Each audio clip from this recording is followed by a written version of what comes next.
Welcome to today's COSI seminar. We have Miguel Alonso from the Institute of Optics in the University of Rochester here, so guest speaker. Miguel received his degree in engineering, physics. Engineering in physics from the Universidad Autónoma Metropolitana in Mexico City, and a PhD in optics from the Institute of Optics in the University of Rochester. He stayed as a postdoc at Maxwell University, and then he became a researcher back at Mexico at the Universidad Nacional Autónoma de Mexico. 3 years later, he joined the faculty of Rochester, where he's now an associate professor. He's also the deputy editor for Optics Express, the chair of the Spotlight on Optics, and a fellow of the Optical Society of America. So, welcome to Robert. Thank you very much, Ariel. Thank you. Thank you. Good afternoon. Thank you for being here. Today I'm going to talk to you about very simple very simple mathematical techniques for describing optical fields, understanding different aspects of propagation of optical fields, mostly in free space, but not necessarily. And as I was telling some of you before, I am a theorist. I've been a theorist all my life. Very recently, a colleague has been kind enough to let me enter his lab and break stuff.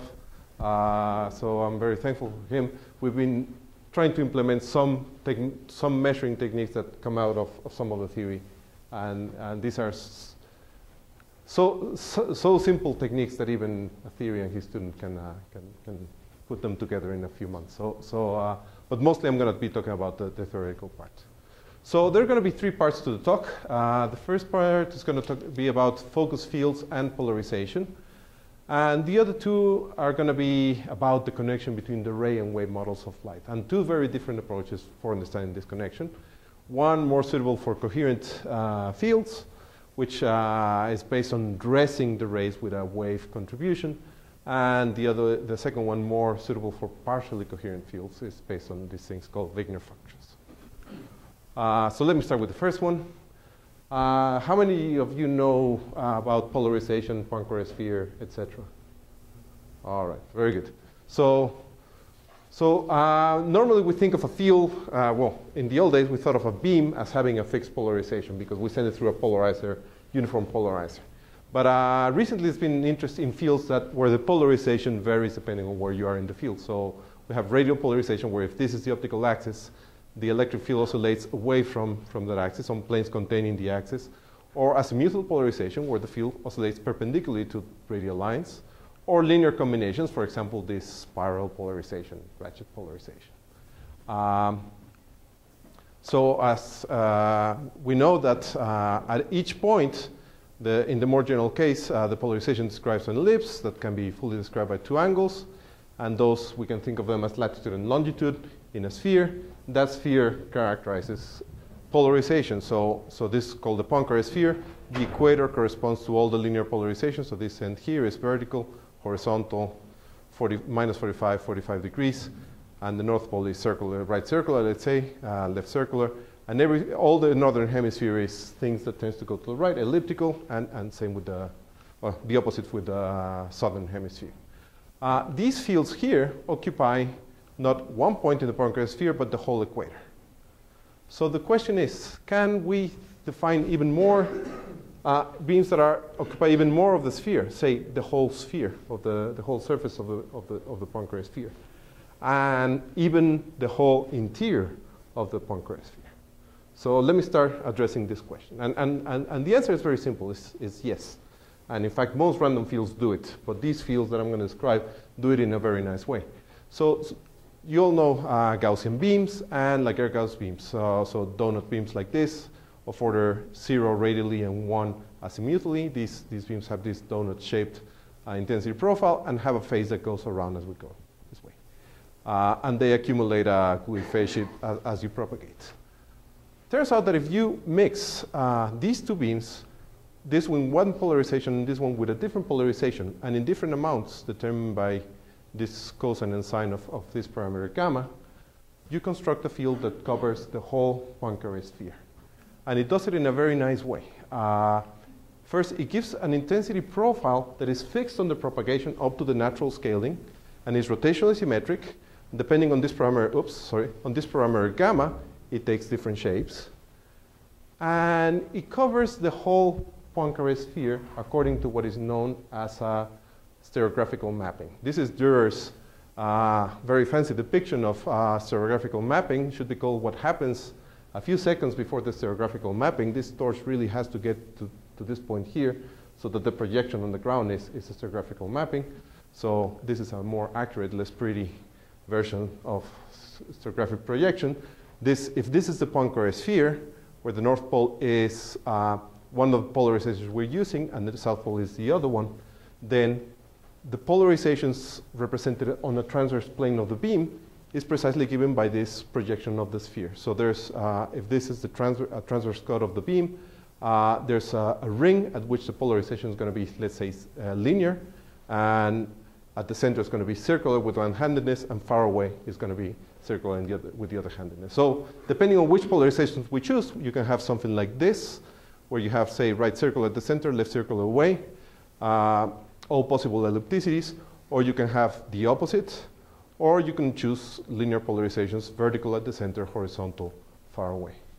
So you cover all the Poincare sphere, all the surface of Poincare sphere according to this very simple stereographical mapping. And the nice thing also is that as you propagate, this is for a given plane, let's say the waist plane, as you propagate, all that happens is that this distribution rotates. So there's a natural rotation because of the different phase accumulations of the two modes. And between a few Rayleigh ranges before the focus to a few Rayleigh ranges after the focus, it rotates by 90 degrees. Here I showed from the focus to the far field is 90 degrees. So it goes 180 degrees from far away before the focus to far away after the focus. How does one generate these beams? Well, there are many ways. You can use SLMs, but we came up with a very simple approach, my colleague Tom Brown, which is the following. You take a glass window and you put in a ring like this where you make sure that the glass is receiving pressure from three points. That creates a birefringence pattern in the glass. And you can work out that it's a very stable pattern, and it gives you a retardance that is a function only of radius, and it's a linear function of radius, at least in a region within the central part of this window. And the orientation of the fast axis precisely rotates by half a cycle as you go around it. So if you take this window and you illuminate it, the central part of it, with right circularly polarized light, it produces one of these beams to a very good approximation.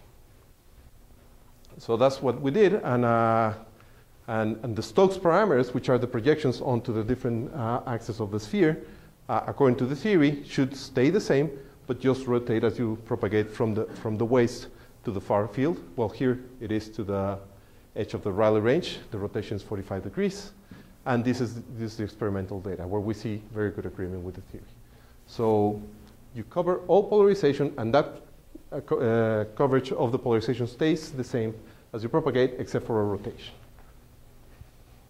So that's how to cover the whole surface of a Poincare sphere. How can we get into the sphere too? So what does being inside of the sphere mean? Well, if you have partially polarized light, you have some randomness in the field, then you have to average and over all the polarizations covered at the field, and that's going to bring the average somewhere inside of the sphere.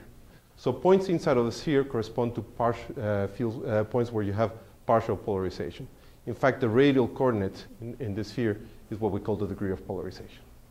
It turns out that if you take two beams of this type, one that rotates in one direction and the other one in the other direction, and you superimpose them incoherently, that is, you can superimpose two different lasers, or the trick we played here, you just put two halfway plates around this stress window and do time multiplexing, then you get something that at a given plane, say here way before the focus, covers a disk inside of the Poincare sphere. So you take the sphere, and you collapse it onto a disk.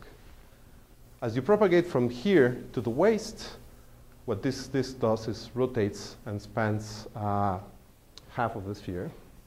And as you propagate from here, pardon me, to the far field, you do the remaining rotation.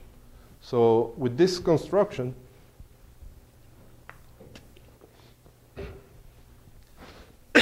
what we're doing is mapping the three-dimensional space onto the interior of the Poincare sphere. So each point inside of the sphere corresponds to a point in physical space, actually to 2 points in physical space, because these disks are collapsed spheres. So one possible application of this is shining this light onto a Rayleigh scatterer. If you measure the Rayleigh scattering of this of this particle and you measure its polarization, you know where it is. So this is experimental data where we see this rotation of the disk. And the Poincare, the Stokes parameters, the theory versus the measured. So possible applications of these beams, either the partially coherent or fully coherent ones, are yes. So here we're getting planes, and because the measurements here were done only from the waist plane to the edge of the Rayleigh range, the rotation was 45 degrees that is observed here. But in theory, if you measure from here to here, you cover the whole sphere. So what is the random element in this sphere? The random element is what brings you inside of the sphere. No, on the left side, on the laser and couple Well, it's incoherent. You're superimposing two beams that don't interfere.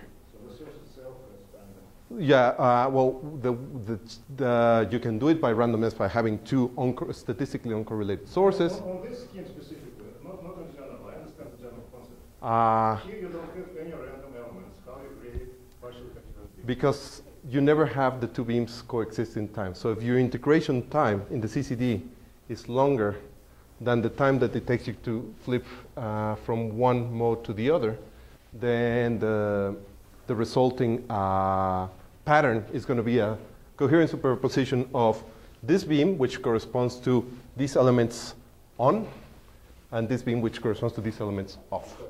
Delay element? You will have two random, fully mutually coherent. Yes, two fully coherent beams, but to the eyes of the CCD, they don't interfere and they behave in the same way as statistically uncorrelated beams would. So let me put it this way. There are many ways to get to the interior of the sphere. One is through statistical uncorrelation. Another one is through time multiplexing. Or you could do frequency multiplexing. You could have different frequencies. So at every time moment your beam is on Yes. the surface of the sphere. So if your CCDs, yeah. On the surface of the sphere, but after you average it, it somehow gets into Exactly, because you're averaging 2 points, and their average is, if you average 2 points on the surface of the sphere, their average is going to be somewhere inside. That's right. So that's one implementation. You could use two lasers. Okay. So possible applications of these beams are for particle sizing. I mean, I have a colleague who does particle sizing by focusing light and looking at the scatter pattern. But people typically use linearly polarized or circular polarized light. So one thing we want to explore is whether using more exotic polarization helps. For manipulation, these beams, the coherent ones, would have the property that if you shine light, if you trap a particle that is very small, it would, the spin angle of it will transfer to the particle, will spin one direction, but if the particle is bigger, it would actually spin in the opposite direction. So you could spin things in different angular speeds in one direction or the other depending on the radius. Or if you have you could maybe spin the nucleus of a cell and the outside of a cell in opposite directions. But another application we've thought about, not for the beams, but for the windows themselves. So this is how the window looks when you look at a bigger area. Normally, we just use the central region. If you send a partially polarized beam, in this case, it was generated by 2 lasers, through these windows, and you put an analyzer and a CCD, you get a point spread function that depends on the polarization. So by looking at the point spread function here, you can recover the polarization quite accurately. And in fact, even at small photon levels, what turns out is each signal you get at a pixel at the CCD gives you the probability of the polarization being somewhere in the whole Poincare sphere that is essentially linear. So it's completely impossible that it's here, very likely it's here, and it gets more likely as you go like this. The more photons you capture, you start multiplying these probabilities until it narrows down to a small region. So this is a way of measuring polarization without sequential measurements, just by looking at these point spread functions. And we've done those measurements and compared them to a commercial polarimeter. Another interesting thing here that relates to things that work done here is this beam shape here rotates as you propagate. So if you have one of these windows and an analyzer, you get this non-rotation symmetric shape, and because of the same rotation of the polarization, as you move, this thing rotates upon propagation. So this could give you, by just using one of these windows and a polarizer, something that a point spread function if you had an imaging system that rotates as you propagate. Okay. So let me forget about polarization for a minute, and now I'm going to talk about analytical models that I've been working on for nonparaxial fields. When we're in the paraxial regime, we can decompose a field into Laguerre-Gaussian modes, Hermite Gaussian modes, etc. They're complete bases, they're analytic, they're very easy to model. If you go beyond the paraxial regime, the problem is that you don't have so many bases. You have the plane waves, but those are continuous spaces, so you need to solve integrals to express any field, or you have multiples, for example. But those are good when the field goes in all possible directions. So even thinking of a Gaussian beam, that's a paraxial solution. However, there's a generalization that was independently proposed by many people, but the first one that came up with this more elegant form was Michael Berry, which is think of a standing spherical wave. So it's a wave that is coming from infinity with equal amounts in all directions, focusing here, and it keeps going. And the coordinate of the center is here, it's rho naught. What happens if rho naught is a purely imaginary point, say in the z direction, of magnitude q? As you increase q, the rotation symmetry breaks, and you get something that is a rigorous solution of the nonparaxial equation that looks more and more like a Gaussian beam. So when this q is many wavelengths long, you recover the Gaussian beam, but it is an exact solution no matter how big q is. So this is a natural, closed form, very simple generalization of a Gaussian beam. Is it a vectorial solution or just a scalar? It's scalar in this slide, is vector in the next slide. So this is the scalar solution. Well, let me first see why it works. Well, we can express a wave as a superposition of plane waves, where A is the angular spectrum, the amount of light that each plane wave is carrying. So we superimpose over all possible directions, so we can think of this angular spectrum as a complex function over the surface of the sphere of directions. For a spherical wave, it's uniform. We know that from Fourier theory that if we displace the origin, that is the same as multiplying by a phase. So there's no intermogenous ratio? No, this is, yeah, that's right. This is the sphere. It's all traveling waves. So it's far field? It's far field. It's things that are generated by something far away, yes. You can do counterparts of this with near fields, but they are complex sources rather than complex focuses.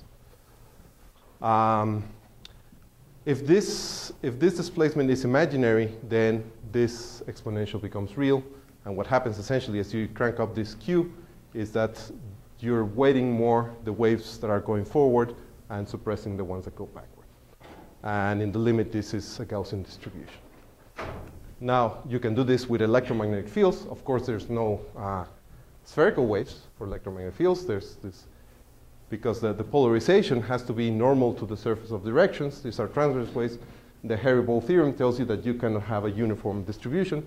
The closest you can come up with is an electric dipole distribution, the magnetic dipole distribution like this. But these are closed form solutions that you can do displacements on. So for example, if you have an electric dipole and you do a complex displacement in this direction, you get something that is pretty close to a linearly polarized Gaussian beam. You could also do it with a magnetic dipole on its side with the same type of imaginary displacement. Within this patch, they don't look too different. Or you can average, and then you get a nicer distribution of polarization. This is the same distribution of polarization you would get, for example, with a perfect parabolic reflector focusing a linearly polarized wave. And this is how these exact solutions would look. So these are electromagnetic. You can also orient the dipoles in the same direction as the displacement, and what you get is closed form versions of radially and azimuthally polarized beams. But you cannot create it with a finite size source, because you have energy flux coming from infinity. You have. So your fundamental solution is. You mean that there's intensity coming from the whole 4 pi? Well, the yes. solution, the way it was written, there were waves coming from infinity and wave coming from inside. There's zero energy flux through any surface. So there's no way to create this kind of wave. Once this parameter Q is about 3 or 4, the amount of light that corresponds to counter-propagating waves is less than a fraction of a percent. So it's a pretty good approximation to a forward propagating wave. Yeah, it's not exact, but it's, you gain that it's an analytic solution. I think the energy flux for any sphere surrounding the origin is zero. So as much. And you mean in position space or in momentum space? Energy flux. Energy flux. Is zero. This solution's sign or something forward. Well, there are more waves going forward than backwards, and so there is energy flux. Okay, so and you can come up with other combinations to form, for example, spiral polarization or these full Poincare beams that I mentioned before. In fact, if you use high order multiples and you do a displacement inside, you can get generalizations of these accelerated beams. These are like Airy beams that follow a curved path. These are exact nonparaxial solutions, and that are given in analytic form. And in fact, not only in the frequency domain, you can find time domain pulse solutions given in closed form that are describe this type of curved path. So one nice thing of this model is that no matter where the location of these waves is, or where the numerical aperture, or where the polarization is, if you want to do generalized Mie theory of scattering of spherical particles, the coefficients that you need for that expansion are given in closed form. They're themselves multiples evaluated at complex values. So you can evaluate very quickly the Mie scattering of focus fields, no matter what polarization distribution. In this case, I'm showing it for radial, but you can do it for full Poincare for whatever other polarization, and no matter what numerical aperture. Of course, this family of solutions is fairly general, but it's not a full basis. So for example, in the scalar 2D case, for simplicity, we only get the analog of the Gaussian beam. But if we want a full basis, we need something like a Laguerre-Gaussian family. Turns out that you can construct the whole basis. And all elements are given in closed form. And depending on this parameter Q, they can be less paraxial or more paraxial. And they do reduce to the Laguerre-Gaussians in the paraxial limit. And for any Q, this property of the Mie scattering coefficients working analytically holds, so you can calculate torques and forces, or you can simulate what a particle would do in the presence of one of these fields, and what the particle would do to the field. and therefore to any linear combination. And because they're a complete set, you can express any focus field as a linear combination of these things. What's the difference between those two? Let me go. This is, they're the same figure. Here I'm more interested in what happens to the particle. Here I'm more interested in what happens to the field. So here it's easier to see what the particle is doing with respect to the field if I don't change the field. This is the true field. You can also use them to model not only fully coherent fields, but also partially coherent, partially polarized fields. So for example, this is what's called a Gaussian shell model field, linearly polarized before focusing. And you can model the intensity and the degree of polarization. Well, it turns out that if you go beyond the paraxial regime, there's not one, but at least three definitions of what the degree of polarization is. One favored by Emil Wolf and company, one by Airy Freeberg, one by Mark Dennis. It's been a lot of discussion, heated sometimes, you probably heard. I'm friends with all of them, so I don't want to choose. I just show you the three. Doesn't matter. Once you have the matrix, you can compute any. And to conclude this part, let me just mention something that I came across when I was playing with these basis elements, thinking of the case where each I have them with circular polarization in one direction or another. If you have a beam that is has orbital angular momentum, has a vortex at the center, and then you give it circular polarization, in the paraxial regime, doesn't matter what the direction of the polarization is, the intensity looks more or less the same. Of course, as you focus it down, you start seeing polarization. And because you introduce a longitudinal component, it's going to do something very different depending on what the handedness of the circular polarization is. And if you focus it further down, you see more and more this effect. I don't understand what a circular polarized orbital angular beam is. So this is, so you have both things. So you have phase that goes around, in this case, once this way. And then in this case, you have polarization goes like this. This has the same orbital angular momentum, vorticity of 1, and a polarization goes this way. So we know that the spot size of a beam and the angular spread of a beam satisfy a Heisenberg type relation. The tighter the focus, the bigger the NA. So we see that. We focus down the beam. It gets smaller for more angular spread. But there's a difference between these two.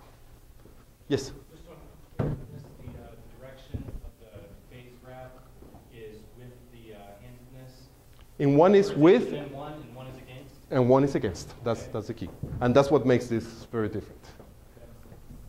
And one way, there are many ways to think about this, but one is coupling of spin, which is polarization and orbital angular momentum. So the z component of the angular momentum in the axial direction in the paraxial regime is just given by m, the vorticity of this field. But it turns out that once you go beyond the paraxial regime, you have a correction which is 1 minus the cosine of the angular spread times sigma, which is the helicity. It's 1 for one direction minus 1 for the other. And that starts to creep into this. A way to see it geometrically is by Berry phase. So if you look at plane waves, so again, this is the sphere of directions of plane waves, and you want to define a reference for this plane wave polarization as you go around in the most consistent way, you find that after you come back, this is rotated in an amount that is equal to the solid angle enclosed here. It's easier to think if this is not a circle, but an octant. So if I have this, so the polarization is given by the direction of my thumb.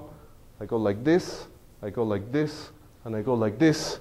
This, my thumb is rotated by 90 degrees, by pi over 2, which is the solid angle that I went through. So this gives rise exactly to this, and I derive the corrected non-paraxial uncertainty relation that tells you the radius of the spot size versus the angular spread, and it's given by an expression of this form. And it only depends on this LC. So in this LC is hidden this effect. And that lets you see that for a given angular spread, you can achieve tighter foci if the vorticity and the polarization go against each other than if they go with each other. So where is numerical aperture of Fresnel number? Is this delta theta is something like a measure of how wide the angular spread of the beam, and is in units of pi. What's the difference between the red and the blue? Red is when sigma and m have the same sign, and when they have the opposite sign. So it's the classic splitting of levels in a way. You're coupling the spin into the orbital, and things that used to be the same in the paraxial regime separate. Yes? Why are there two blues on the Good question. Normally no one asks that. This expression you can see is greater, it's not greater and equal. It turns out that you can derive an uncertainty relation that is greater than or equal to only in the paraxial regime, the Heisenberg relation, an expression that is closed form. If you go beyond the paraxial regime, you have two choices. You go the analytical route that leads you to something like this, but doesn't give you the true lowest bound. I mean, this is still true. This is the dotted line, but the true lower bound is a bit higher than that, and you have to find that through variational approaches. They don't lead to a nice, beautiful, well, or not so beautiful expression. It gives you a curve. So here I have the dotted lines are the true lower bounds found through variational approach, and the solids are the ones from this relation. Is it also homogeneous waves? Or? Yeah, it's also only homogeneous waves. So your numerical aperture is substantial. So, well, it's hard to guess. Yeah, I mean, this is high numerical aperture. To use well, this measure of spread, I should explain what it is. If you represent the field by how much you have of different plane waves in the sphere, let me do the circle, and then you think of that density, the mod square of that, so in terms of power, you think of the centroid of that distribution in the sphere. Then you draw a normal, then this is delta theta. So it's a measure of how wide the beam is, not in terms of where the true cut of the numerical aperture is. It's more like a second moment, which is what usually appears in uncertainty relations. So this is a nonparaxial regenerization of the second moment in direction.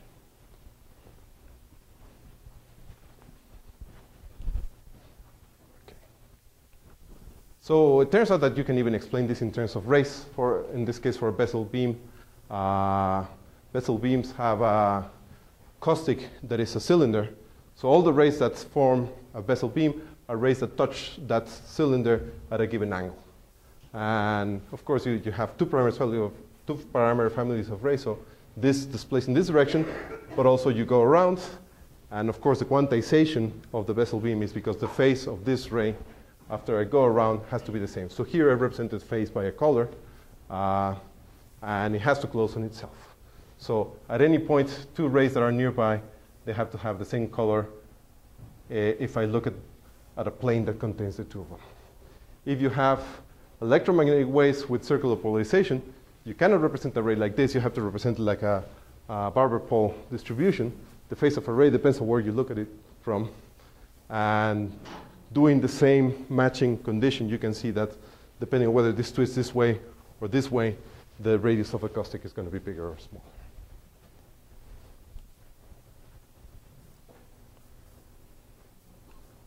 Okay. Any questions of this? I'm going to move on to the second part. Yes? I think you showed that I asked a question on earlier, Uh-huh. the point spread function. Do you have a reference for that? Of which one? This one or the? Yeah. Yes. So there are a couple of references. One is this paper with Constantin Blioch, and the other one is on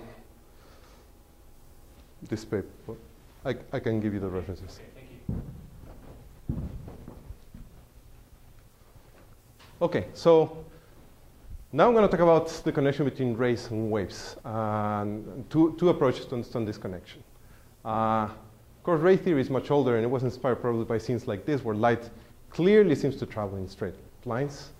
However, since Huygens and Young and Fresnel, we know that light behaves more in this way, like waves. It bends around corners. It doesn't travel strictly in straight lines. However, we still use rays a lot. We know they're not the true theory of light, but most of optical modeling is still based on rays. So what is it about rays that is so good? And if light is waves, what is a ray? So is it a normal to the wavefront, as usually we teach in classes? Is it a flux line? Is it a plane wave? A local plane wave? Is it a Gaussian beam? So there are many ways of understanding what a ray is. And sometimes they're consistent, sometimes they're not. So I'm going to discuss this connection between rays and waves. It's going to be a bit of math, I'm sorry. So let me start with the scalar case of monochromatic light. So light is described by the Helmholtz equation of this type, where the refractive index, I'm going to assume, is real, no absorption or gain. But it can depend on position. So we have the wave number, k, which we always assume is large.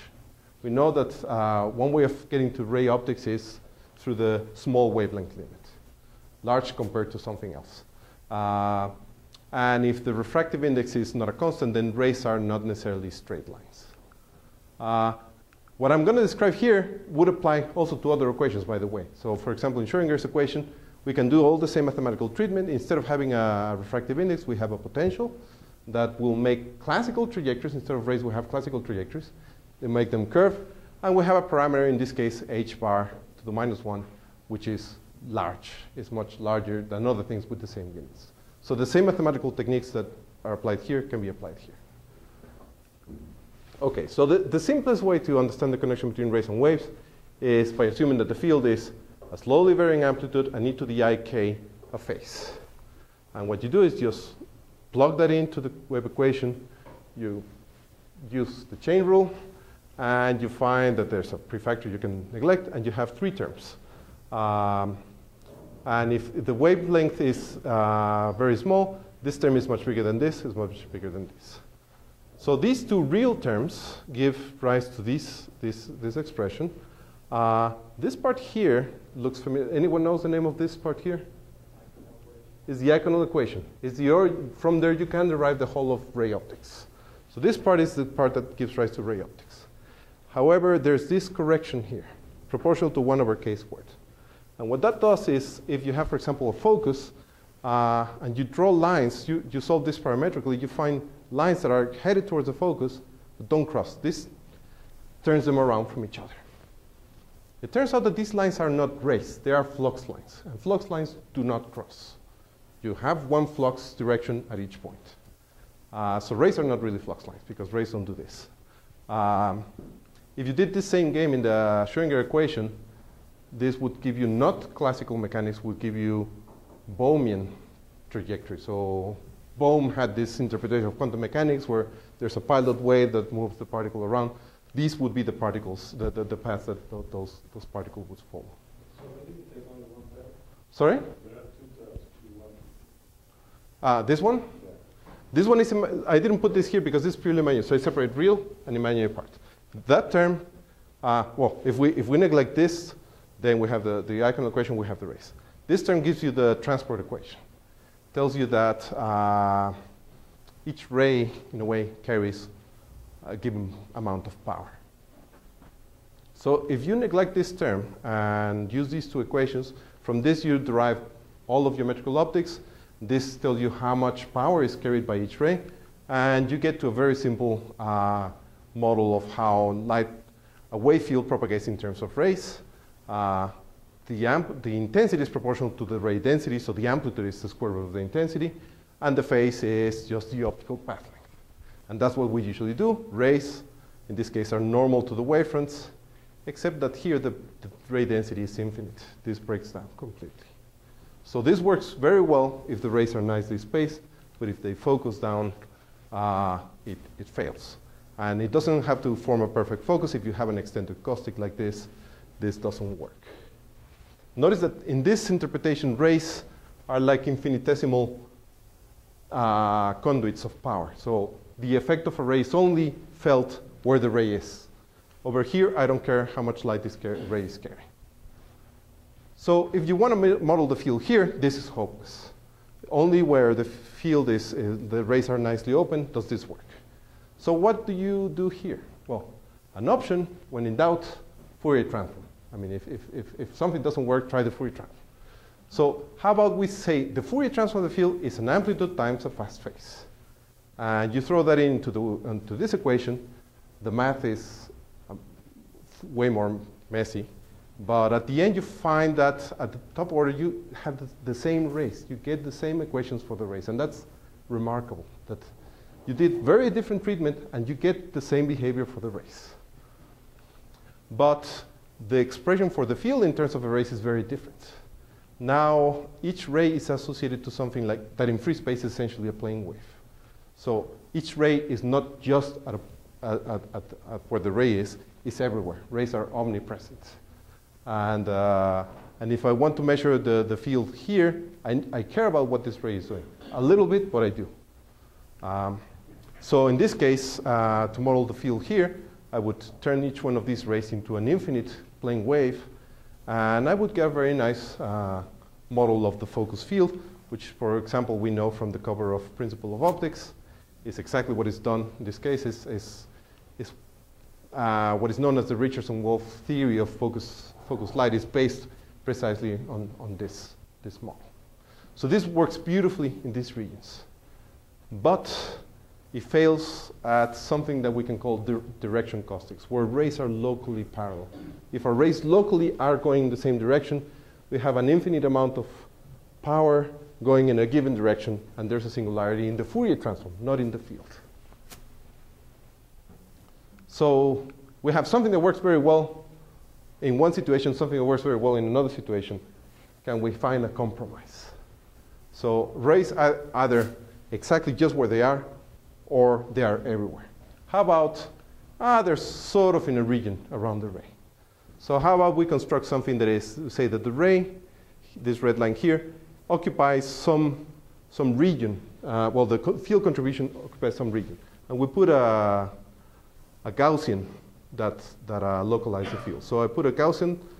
It's convenient to put this K here for the purpose of the math, but we have this gamma that regulates how wide this Gaussian is. We need an amplitude, because the amplitude is going to vary as we propagate, a phase that is accumulated upon propagation, and this linear term that is to tilt the wavefronts. P is the direction, is related to the direction of the ray. So again, we're going to take this construction, we throw it into the Helmholtz equation, and the math gets a bit messier. And now you get a series not only in inverse powers of k, but also in delta, which is the distance to the ray. And you cannot mix this term with this term, because x is a variable. And you cannot mix this term with this term.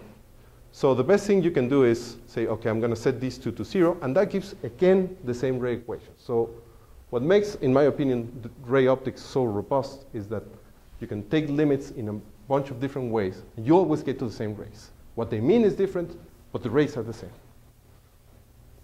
But then all you can do then is take the two more important terms and set those to 0, and then you find an equation for how the width of the Gaussian evolves. It's a nonlinear equation, and an equation for how the amplitude of the Gaussian evolves. So essentially what you're doing is breaking the field into Gaussian beams, independent Gaussian beams. So each ray, now you dress with a Gaussian beam, and this approach has been proposed independently for quantum mechanics, quantum chemistry, for optics, and for seismology by different groups. And it is the basis of what many programs like ISAP FRED, or now Code 5 with the PSP addition, do to model wave propagation. What does small parameter produce? It's not exact zero, right? It's k to the minus 1. Well, compared to compared to any physical dimension of the system. Yeah.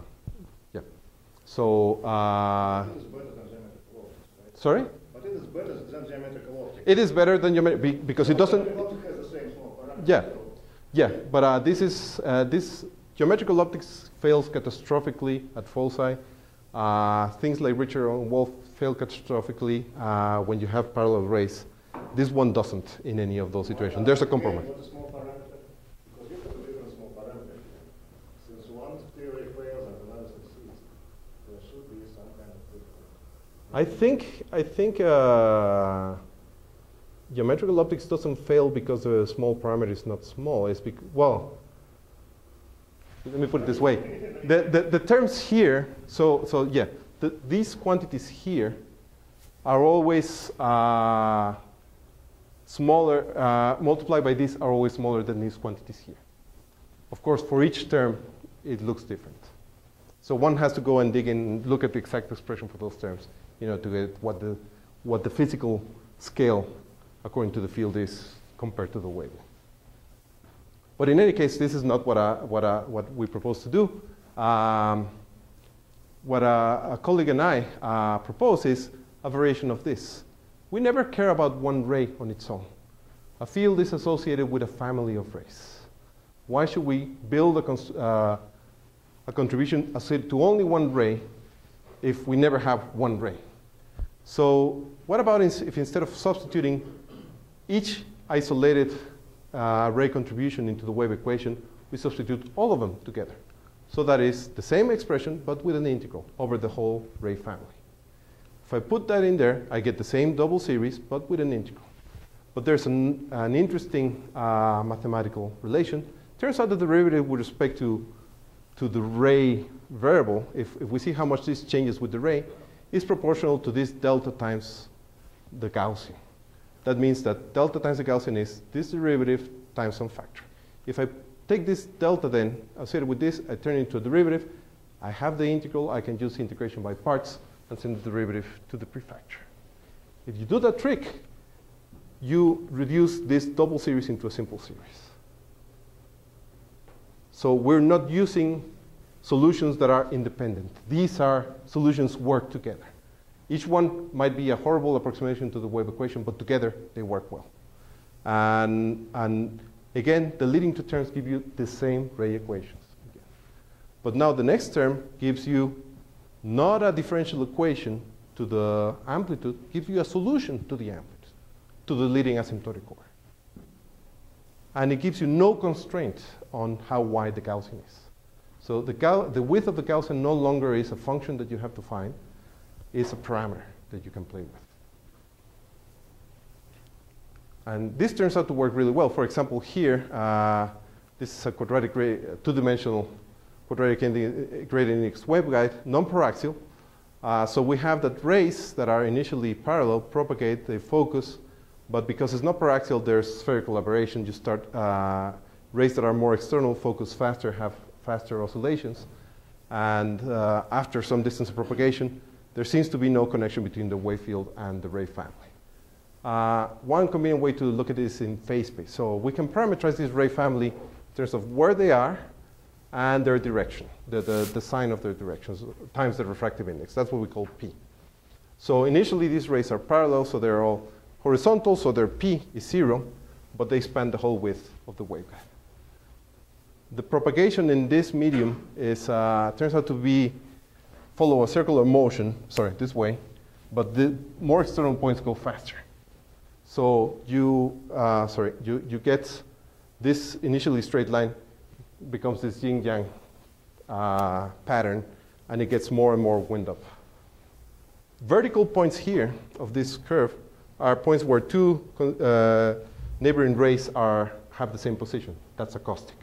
So these vertical segments is where the standard connection between rays and waves fails catastrophically. Horizontal bits is where rays are locally parallel. So those are the bits where the Fourier transform method doesn't work. This method doesn't have any of those problems. And now for this I can tell you the answer. It turns out that for this solution, there's an exact modal a wave solution that we can compare the geometrical optics space estimate to. And this is for a distance of 10, so twice this, and much further, where the rays are this messy. They go around a lot. And the wave estimate, there are two curves here, the exact solution and the ray-based estimate. So we get very accurate solutions. In this case, it's 1% error. Maximum error here is about 8%, I think. So the rays hold together and carry all the information of the wave, and they don't fail no matter whether they're acoustics or not. Now here, the small parameter, if I look at this, if I put a k here, a square root of k, divided by this gamma parameter, the width parameter, and here a k times a k times a gamma, square root of that, that gives me this diagram in a dimensionless space. This method works as long as the curvatures involved are smaller than 1. So there's a geometric interpretation for. Well, I scale by the wavelength this diagram. So when the curvatures in this diagram are curvatures smaller than 1, then this works. This is exact paraxial solution to Gaussian beam of this wave, right? Yeah, this is non-paraxial. Well, I mean, there is exact solution. Yes. Paraxial solution. Can you We've use it with this method? Yes. In another paper, we compared actually just looking at one mode. And if you model the propagation of one mode using a Gaussian decomposition, the exact Gaussian. Not the mode, just the Gaussian beam that you feed in this wavelength. There's exact solution. It's this Gaussian. Yeah. Even if this V is variable along the wavelength. You can reconstruct all the modes, including the Gaussian, using this theory without error, if you choose the parameters right. So you can even model diffraction effects. How am I doing time-wise, by the way? Okay, whoops. So if you have an aperture that is blocking part of the field, and say we have a n square that varies linearly here that bends the rays like parabolas, you can use this technique to do a contribution due to these transmitted rays. But to model diffraction effects, you need to include rays that are emanating from the edges. It's like Keller's geometrical theory of diffraction. I can dress these rays according to this approach. I get a contribution like this, and the bottom edge looks like this. I put everything together, and I get a total field contribution that looks like this. The numerical solution looks like this. This aperture is it's hard to measure. It's less than 7 wavelengths, but these are an inhomogeneous medium. So effectively, the aperture is a bit less than 7 wavelengths, and still the maximum error is about 2%. So even though things are very small, the refractive index changes quickly with respect to the wavelength. The aperture is small with respect to the wavelength. We can construct a field estimate using only rays that is very accurate. It carries all the main information about the field.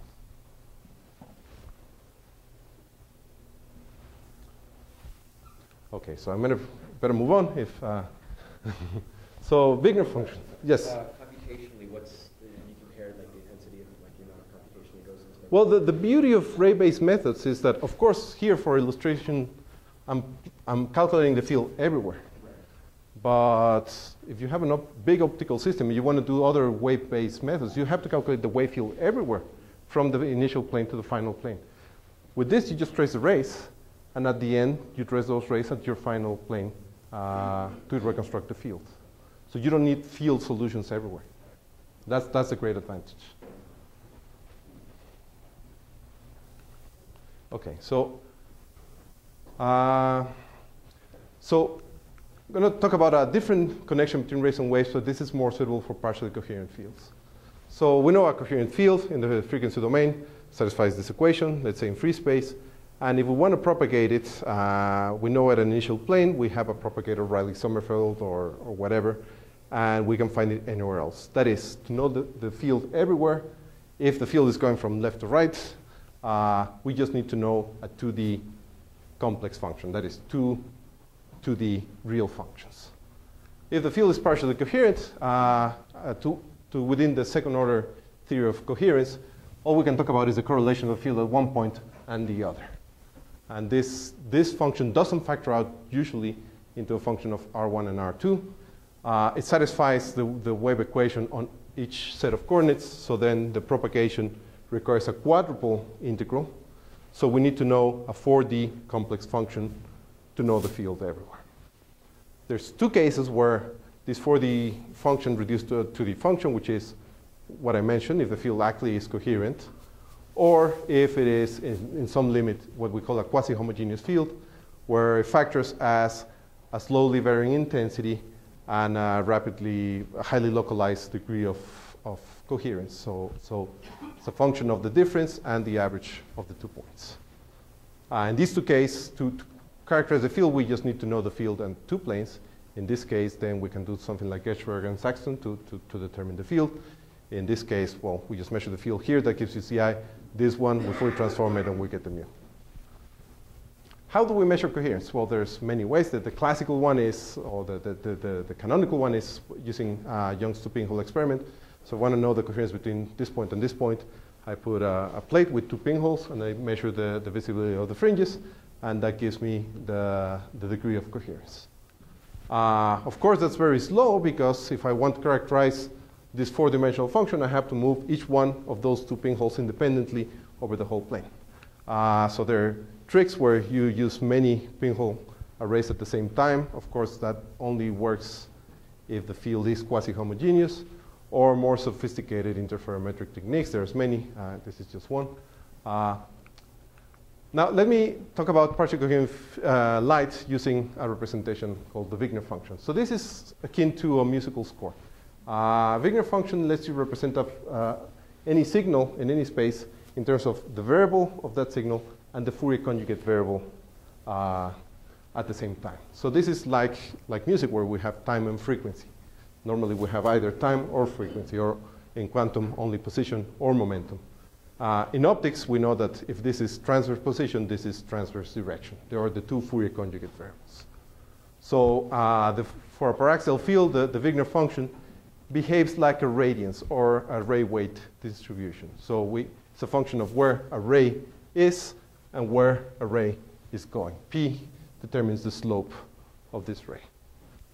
And it has 2 properties that support this interpretation. One is that it is constant along rays. So at this value of c, the position is x. At this value of c equals 0, the position is x minus pc.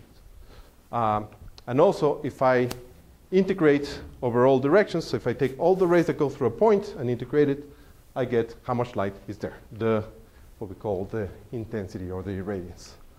So, for example, if I have a field that is like a plane wave hitting an aperture, the Wigner function looks a bit like this.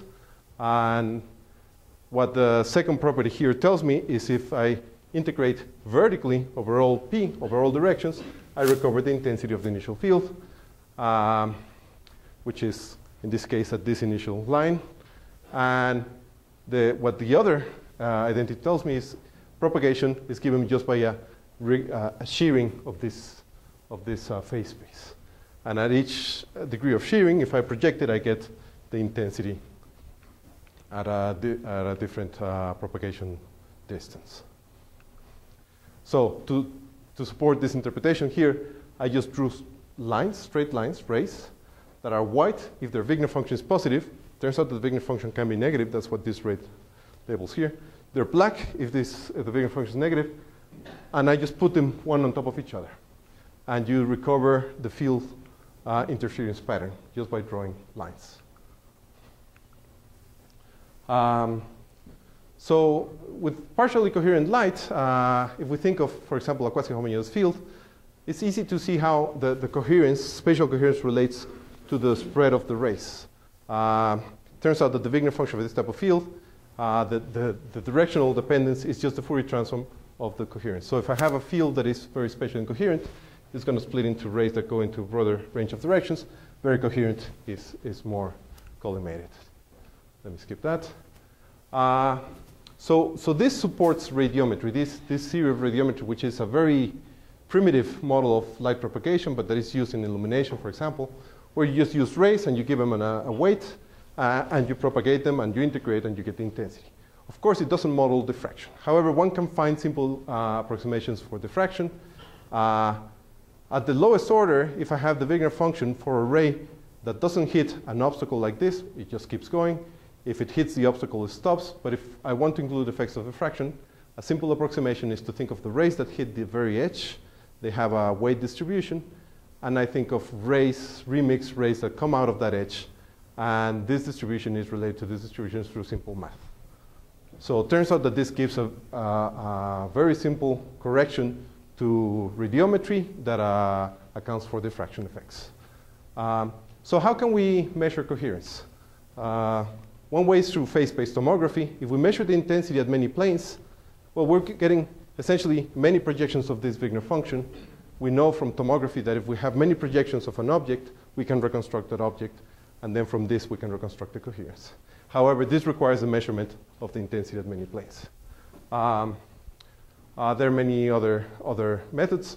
In the interest of time, I'll skip this one. You'll hear from Laura Waller in 4 weeks or something, so she'll explain this much better than I do. Turns out that this doesn't give the Wigner function, gives a convolution of the Wigner function with something else, so you have to deconvolve. There's planoptic cameras, etc. But this diffractive effect can be used for that purpose. So if I think of the diffraction from this edge, and if I, for simplicity, I use not an obstacle, but a phase mask, something that gives a phase shift here of magnitude theta, and I measure in the far field or in the back focal plane of a lens the intensity with and without this phase mask, it turns out that you can calculate the coherence at all pairs of points symmetrically distributed around that edge.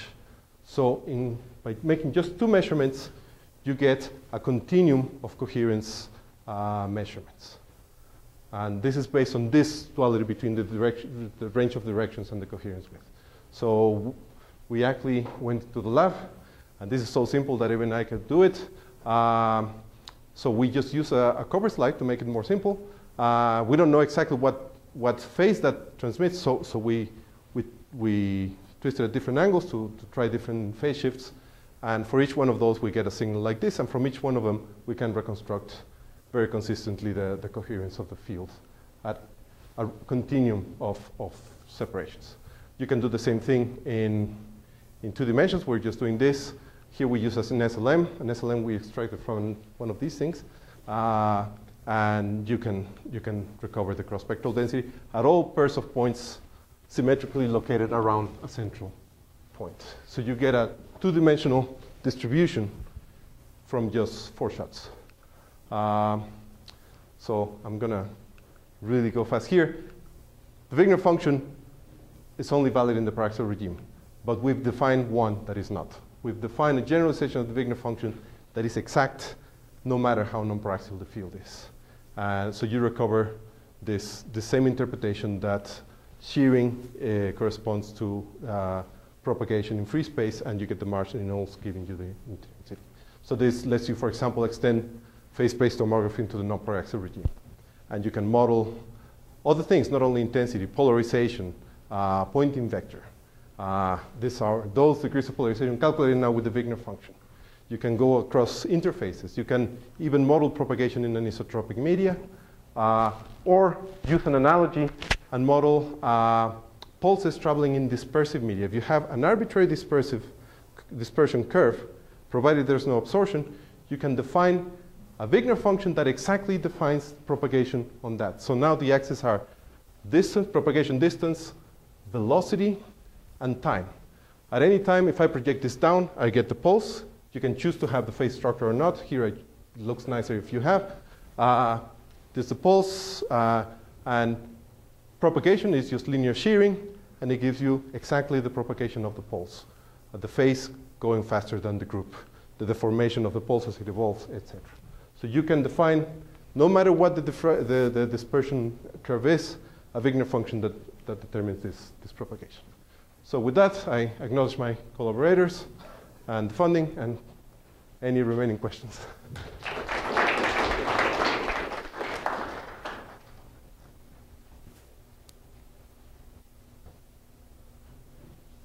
We have time for one.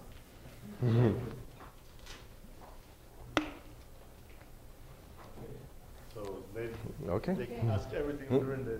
Yeah, that's right. That-